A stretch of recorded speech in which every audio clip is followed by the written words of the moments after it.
বিকালবেলা বন্ধুরা হাঁটতেছি তো গ্রামের ভিতর দিয়ে। আর হাঁটতে খুব ভালো লাগে, ওই জন্য হাঁটতেছি গ্রামের ভিতরে। খুবই সুন্দর জায়গা, মাটি তো যেদিকে তাকাই এদিকে মাটি। আর ঠিক বিকালবেলা তো ওই জন্য আরও সুন্দর লাগে বেশি। এবার হাঁটার টাইমে না আসলে গ্রামে আমি হাঁটি বেশি, হাঁটাটাই বেশি ভালো লাগে এখন হাঁটতে।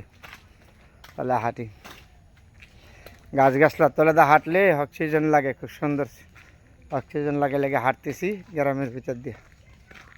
হ্যাঁ, এদিক দিয়ে বাড়ি ঘর আছে, এই যে লটকলের গাছ।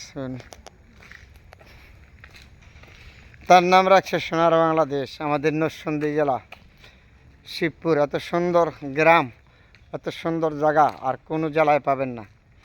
যদি থাকে কোনো লোকে চ্যালেঞ্জ করে আমাকে দেখাতে পারেন, আমি ওগুলোকে চ্যালেঞ্জ দিলাম। বাংলাদেশের ভিতরে তোমার একটা জেলা বলে নরসিংদী জেলা শিবপুর। আমাদের এত সুন্দর জায়গা আর কখনো যাবেন না। আমি মুখের কথা না, আমাদের বাস্তবে দেখাচ্ছি এত সুন্দর যায় আমার জেলা নরসিংদী। তাই আমি হাঁটতেছি বিকেলবেলা গ্রামের ভিতরে দিয়ে, খুবই সুন্দর লাগছে না জায়গাটা। সবাই ভালো থাকবেন বন্ধুরা, সবার জন্য দোয়া রইল।